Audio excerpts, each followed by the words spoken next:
Welcome to an introduction to Camtasia via Camtasia. This is a multi-purpose instructional video. This screen capture video was created using Camtasia to capture a screen capture video done in Camtasia of how to create a pivot table in Microsoft Excel. This tutorial will show you how a screen capture video works and introduce you to some of the effects available in Camtasia. The objectives and audience for this instructional video. Our objectives: visualize the screen capture steps of Camtasia, be introduced to a few learner-focusing effects, learn how to create a pivot table in Excel, and the audience are instructional designers and instructional technology instructors. Pivot tables are powerful and flexible Excel analysis tools. A pivot table lets you arrange, sort, and filter data on the fly so you can analyze it from several different perspectives with a minimum of effort. In this video, we'll cover how to create a pivot table from a data list that's stored in the same workbook. Begin with the Excel table. Ensure your data has column headings and there are no blank rows. Empty cells within a partially completed row are acceptable.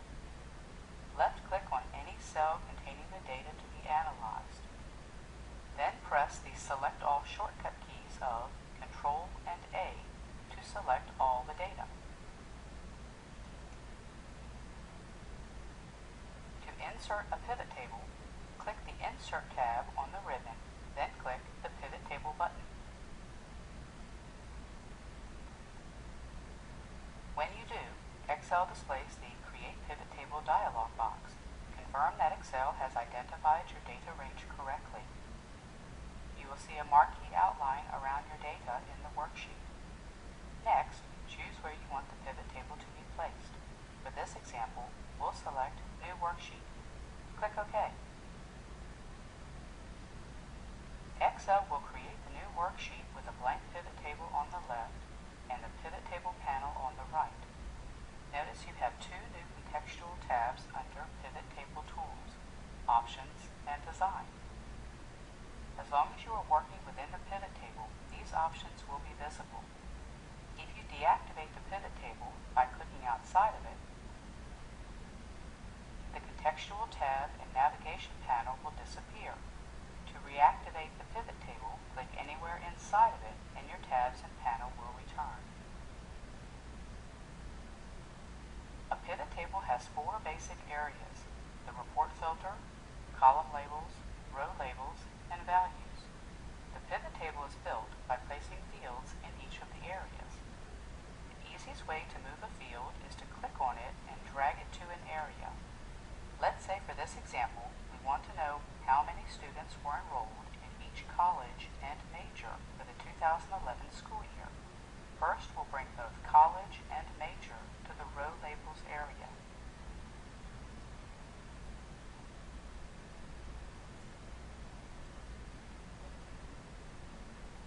To obtain the count, we'll use the last name field in the values area. The results will be displayed in the pivot table area. You can easily modify your filters to see how many students were enrolled by college and major, then by semester. We can do this by simply bringing term to the column labels area. Now that you've learned how to create a simple pivot table, you can discover more ways to analyze your data by rearranging fields within the report areas. Within the Pivot Table's Contextual tab, I encourage you to explore the Options and Design tabs. Each offers a wide variety of features and variations relative to your pivot table.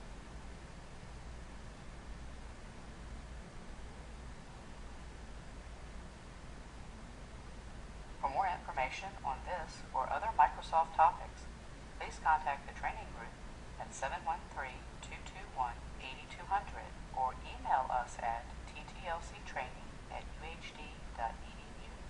Thanks for watching. In this video, you saw an example where Camtasia was used to record a previously recorded screen capture video. Special effects were used for emphasis. These included slide transitions, varied callout shapes, spotlight features, zoom techniques, and many more. I hope you enjoyed this instructional video on screen capturing.